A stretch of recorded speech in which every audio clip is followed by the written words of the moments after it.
You are back. Remote, my face up.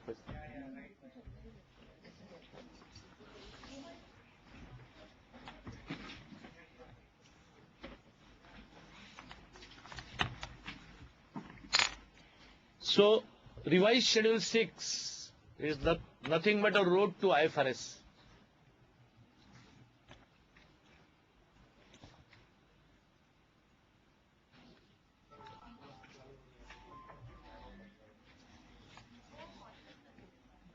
Who can I be made visible? This call.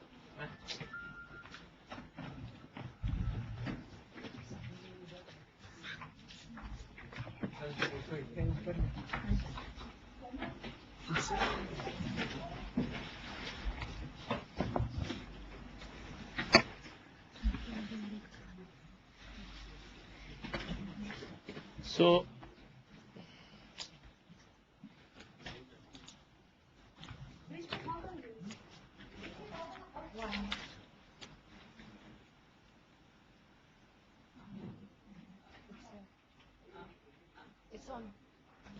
ये क्या हो गया?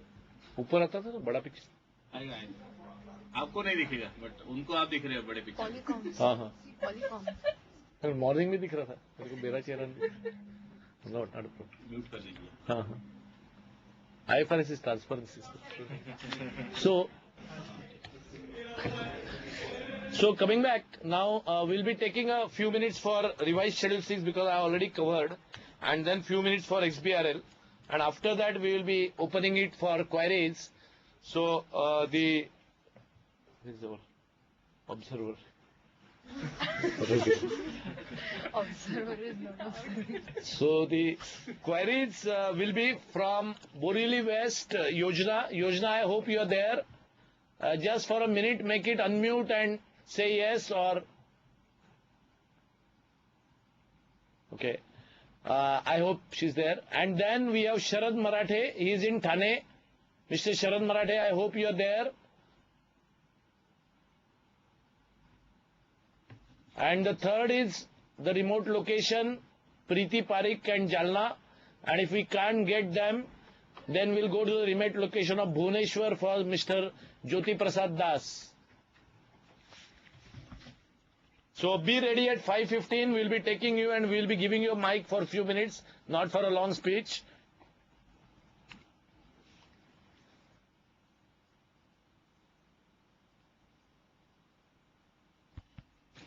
So back to our slides.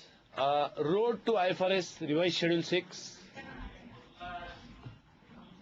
Why do I say it is a road to IFRS? Same format of IFRS, revised schedule 6. Normal operating cycle concept straight away adopted.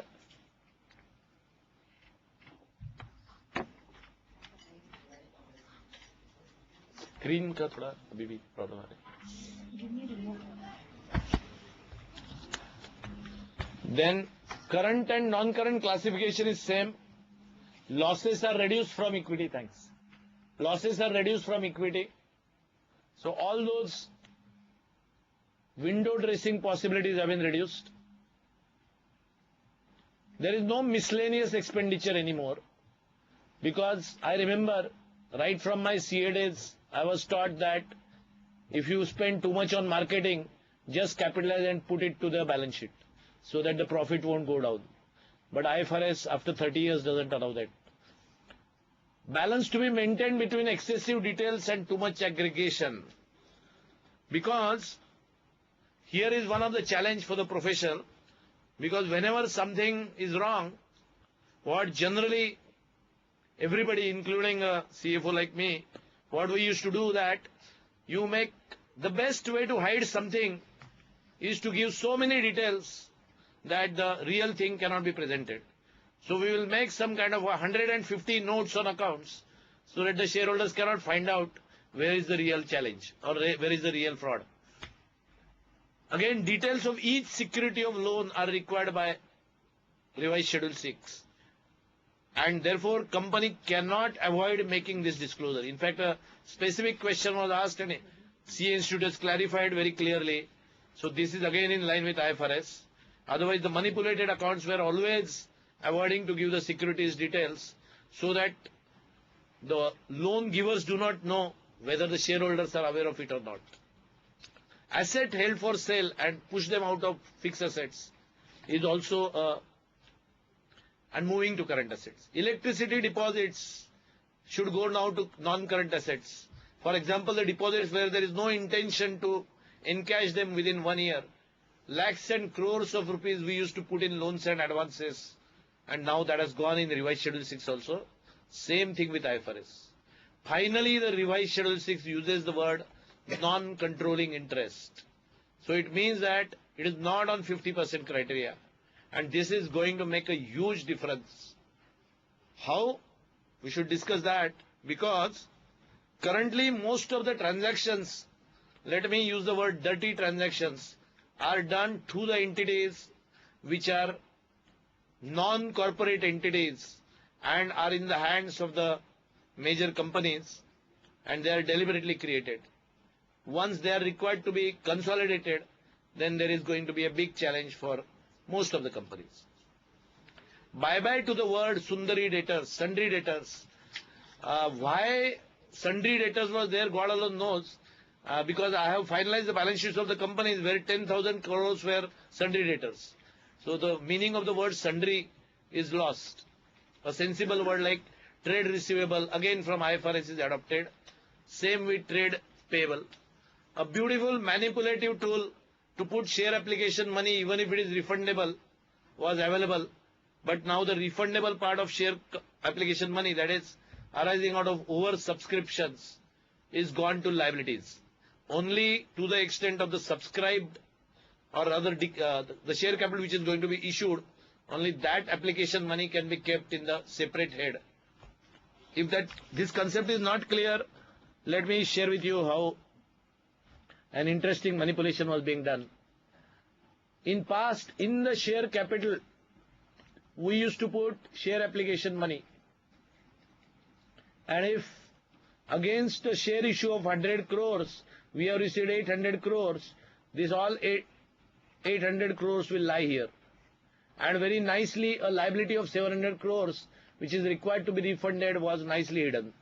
Come IFRS and come revised schedule 6, here only 100 crore will remain, and the oversubscription amount, share application money refundable of 700 crore, will go to the current liabilities. Discontinued operations, intangible assets are required to be shown separately. We are aware of various intangible assets, brand, trademark, mining rights. Discontinued assets were misleading the people. Now that is also gone. How far from IFRS? With permission from KPMG, I am presenting there one slide. OCI, SOCI, restatement and reclassification, and financial risk management and objectives. What does it mean? Even the big fours have very clearly agreed that revised schedule 6 is just 4 things short of IFRS. So if anybody is keeping themselves away from IFRS, saying that, oh, IFRS is not applicable, please understand, studying revised schedule 6 is just a few inches away from IFRS. Right. Now I take you to a short presentation on XBRL. This is another area for all the people to really make a mark. And I have, thanks to my partners and friends, Webtel here. Extensible business reporting language. That's where we are talking about. Now in a layman's language, it is a grandfather of Excel. Okay, what is Excel? Not Excel word. I am talking about Microsoft Excel. Excel, XML and XBRL. These are grandfather, father and child in simple language. People can make you lots of complicated wordings and confuse you. But in Excel, if I write, then I can have a formula of EPS, earnings upon number of shares. But if this is given in printed copy, we can't see the formula. In Excel, we can see the formula. In XML, you can click on that formula as a link, and go to the number of shares figures, which is presented separately somewhere in another cell. Now XBRL, what does it do?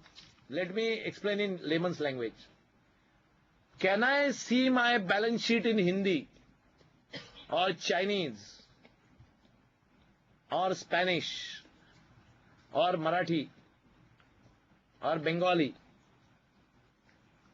That is one aspect of XBRL. Second, the Indian government is going to spread XBRL, and that is one area where India is quite ahead of the world. Is XBRL is going to be compulsory not only for balance sheet, but income tax, service tax, banks, cost accounting records. So with the result, the accountants who are expert in cooking and submitting different figures to different authorities will have no job left. They will have to rather learn on how to show transparency. The third advantage of XBRL is somebody calls it fixed assets, somebody calls it property, plant, equipment, somebody calls it plant and machinery. All this will be gone. There will be a common tagging, and the balance sheet comparison by the balance sheet analyst will be there.